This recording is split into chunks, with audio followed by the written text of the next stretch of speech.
Climate change, ito po ang malaking problema ngayon sa ating mundo. Nasampulan na po ang bansang Brazil sa taong ito, mga sangkay. So ano nga ba ang mangyayari pa sa mga susunod na panahon dahil po sa climate change? Pag-usapan po natin ito.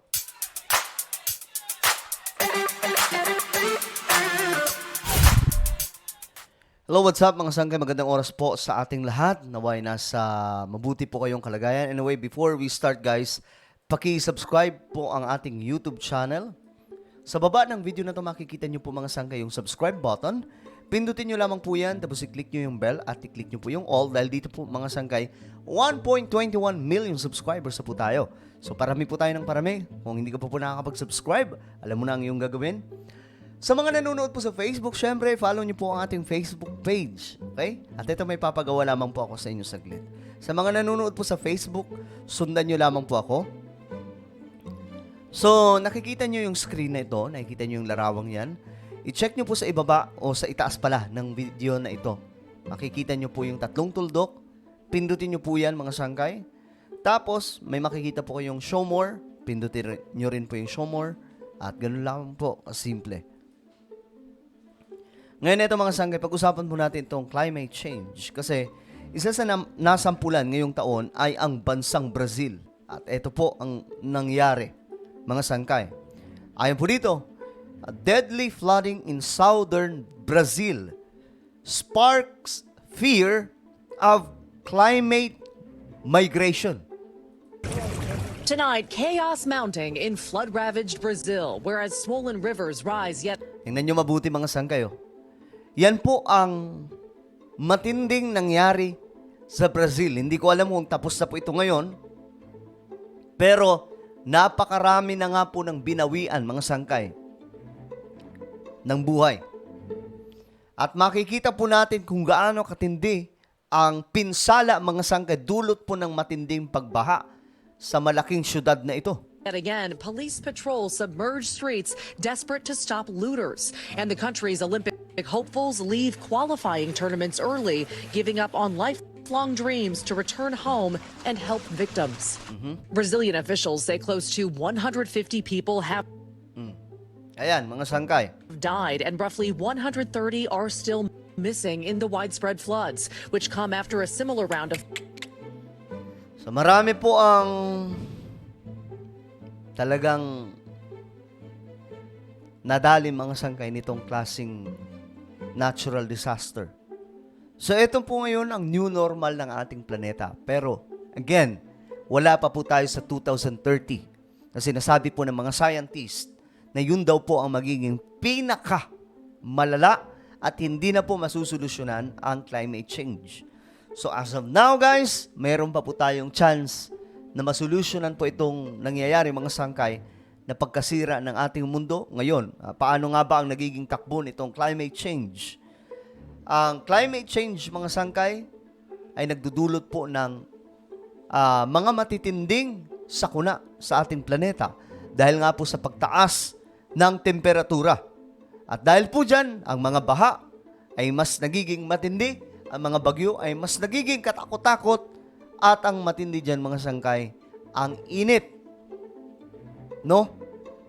Na unstoppable po ang pagtaas ng temperatura.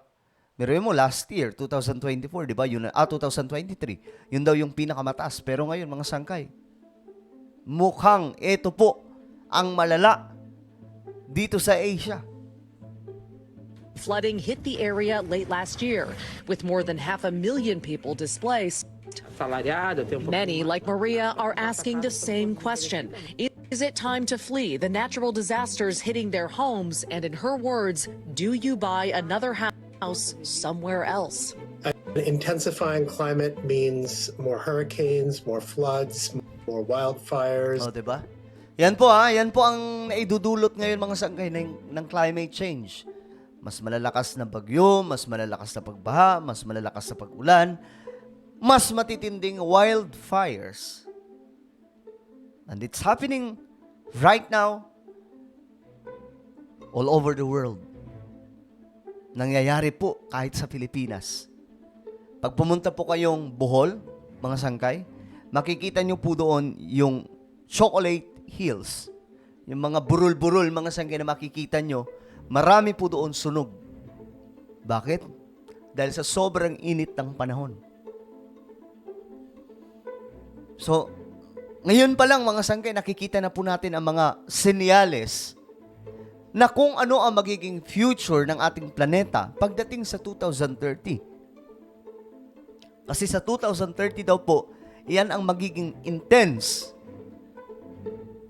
na haharapin po natin when it comes to natural disaster.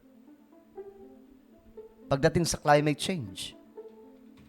Unlike in generations past, there's more people, and there's more people who are in harm's way. It's called climate migration. And for decades, experts like Professor Pablo Bose at the University of Vermont have been warning it will become a massive and massively destabilizing global phenomenon. Grabe. Ayan po Sila na mga eksperto na mismo, mga sangkay ang nagsasabi na mas magiging malala pa ito, na magiging malala habang tumatagal po ang panahon.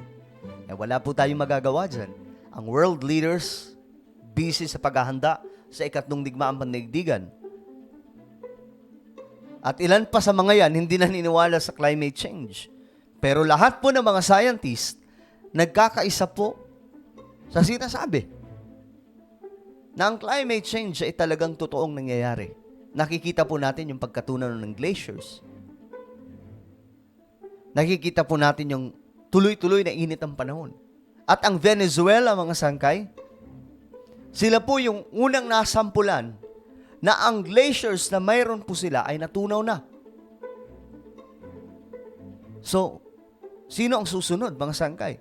At dahil nangyayari ito, umiinit ang panahon na nagdudulot po ng mga mas matitindi pa pong sakuna.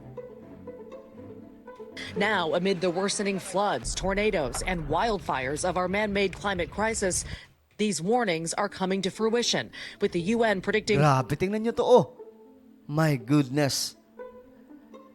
Tingnan nyo to mga sangkay kung gaano po katindi itong naging baha doon sa Brazil. Climate fears will force 216 million people across 6 continents to move within their countries by 2050. Yan sinasabi po natin, na pinag-uusapan po natin, ang climate change magiging intense pagdating sa 2030, and by 2050, marami na pong mga lugar sa ating mundo, mga syudad sa ating mundo, ang mapupunta na po sa ilalim ng karagatan. Yan po yung totoong nangyayari ngayon, mga sangkay. This is also something that affects us much, much closer to home. In the U.S., one study estimates that in the past 2 decades, 3.2 million Americans have already moved from areas known for flooding, like parts of Florida and Texas. Climate change is equal opportunity. It hits all sorts of places and it hits all sorts of people. It's not equal opportunity in terms of who feels the effects the most. It's overwhelmingly marginalized communities, indigenous populations. Among the daunting questions... Okay, so, kumbaga, ito na yun, mga sangkay. Na kinakaharap po natin. No choice po sila dyan Kailangan po nilang umalis sa mga lugar na delikado pagdating sa baha. Experts pleading with officials to focus not only on the impacts, but also to zero in on root causes of this man-made crisis. That more and more is truly hitting... Okay, bakit tinawag na man-made? Kasi tao po ang may gawa kung bakit nangyari po itong climate change. Bakit po umiinit ang panahon? Tao rin po may gawa Sinira po natin ang ating kalikasan. So, tayo po ang binabalikan ng ating kalikasan. Mga sangkay. So, lahat ng ito na nangyayari sa ating planeta, ang may gawa po niyan tao. Yung deforestation, di ba? Tingnan nyo mga sangkay ang nangyayari po sa Amazon rainforest. Yung kagubatan na pinakamalaki sa ating mundo, sinisira nila. Hanggang sa dumating sa punto na yung malaking ilog sa Amazon rainforest, nawalan po ng tubig. Talagang, kumbaga sa waray, hubas. Nawala, natuyo. Yung ilog na yun. How come? Marami po ang nagulat doon, mga sangkay. So, tao po talaga ang sumisira sa kalikasan. Kaya huwag po tayo magtaka, mga sangkay. Damay-damay po talaga ito. Home. There's bigger policy and cultural shifts that we have to do to really deal with the root causes of climate change, because what this is really dealing with the effects of it, not the causes. Maggie Vespa is joining. Grabe, no? Medyo nakakatakot lamang po kung titingnan natin. But this is the reality, mga sangkay, that we have to accept.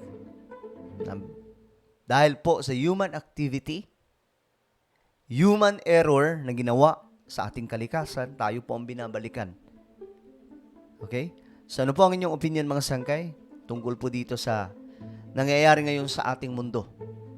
Na nakikita na po natin yung talagang hindi lamang po siya basta senyales ng pagkasira ng ating planeta dulot ng climate change, kundi ito po yung ito po yung proseso. No? Nasa proseso po na dapat mapigilan ito ngayon pa lang kung gusto ng world leaders na hindi tayo humarap sa catastrophic events in the near future.